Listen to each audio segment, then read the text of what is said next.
We are back with a woman who's a TV legend, Bonnie Hammer, often called the Queen of Cable. She had a hand in launching shows like Suits, Monk, and Mr. Robot, and for helping transform professional wrestling and WWE into an entertainment phenomenon. She's also the author of the bestseller, 15 Lies Women Are Told at Work, and The Truth We Need to Succeed, where she challenges old school advice, things like follow your dreams or talk is cheap. So Bonnie's book is out in paperback next week with some brand new content we wanted to dig into this morning. Welcome back. It's great to be back. I miss you guys. I miss you. It's so good to see you here. It's fitting because there's a chapter in the book called The Only Constant is Change. And for folks who might not know this, after 50 years in the business, 20 years here at NBC, recently you decided to start... 50? I'm not that old. Well, yes, I am. Well, I was just going to say, they said 50, close to 50. But wait a minute. The time that you've been gone, 5 months now, what's it been like? You know, it's really interesting. First of all, I do not buy the word retire or retirement. We know. First of all, I'm not tired. So forget retire. And I kind of look at it these days as being rewired. Rewiring this brain to look at things differently, my mind to be open to different things, and frankly, rewiring this body so I can continue to kick butt, period, no matter what my biological age is. Yeah, which explains why we hear you taking up boxing. Oh, my goodness, yes. I am doing, because we all kind of have been in a world where you know what you're doing every hour of the day. You're up in the morning, 9 o'clock you're doing this, 10 o'clock you're doing this 5 days a week or 6 days a week. So I had to figure out a way to kind of create a schedule. So I'm working out 5 days a week. 5 days a week? So Pilates, boxing, strength training.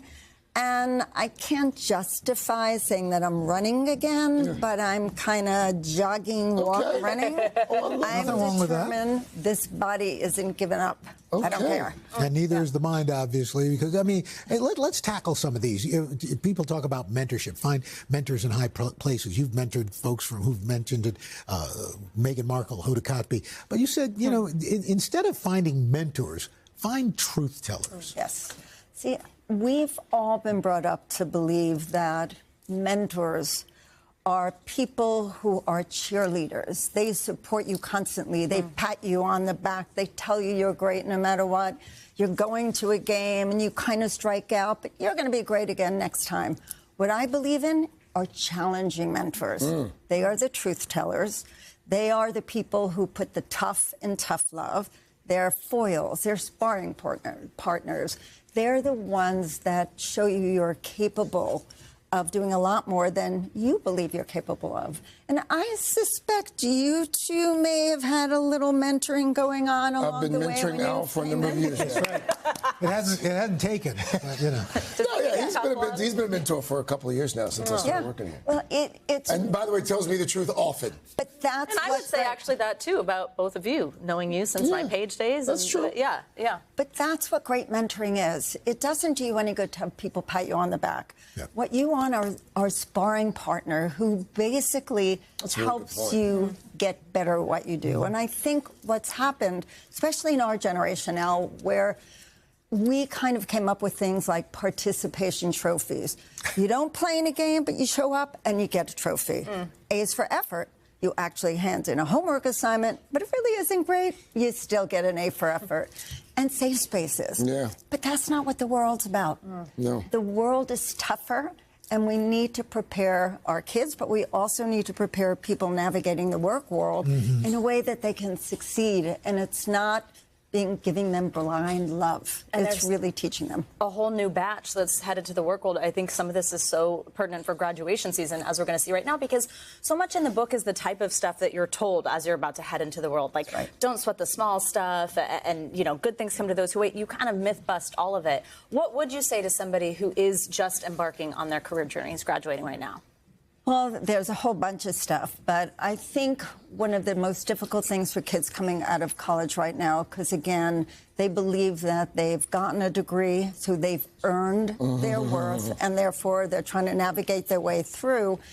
And more often than not, they grunt at grunt work. They don't understand that in order to be worthy, you have to earn your worth. Personal worth, and professional worth are two very different things. And too often we conflate the two. Yeah. You have to work at your professional worth. And that means showing up. It means having a positive attitude. Raising it your means hand. saying yes, raising your hand literally and figuratively to anything your boss or somebody to your right or your left asks you to do. Because people want people around who are positive, have a right attitude.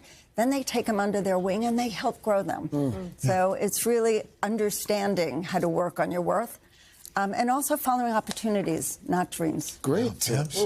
I have used a number of Bonnie's bon mots in graduation speeches and commencement addresses. There you go. Bonnie, thank you. Bonnie, thank you. The paperback edition of 15 Lies Women Are Told at Work. It's out on May 20th, on Tuesday. And by the way, men are told those same lies pretty much. It's very, very true. All right. Well, hey, thanks for watching. And don't forget, you can catch the Today Show every morning on NBC or take Today when you're on the go. Just follow the Today podcast on Apple Podcasts, Spotify, or wherever you listen.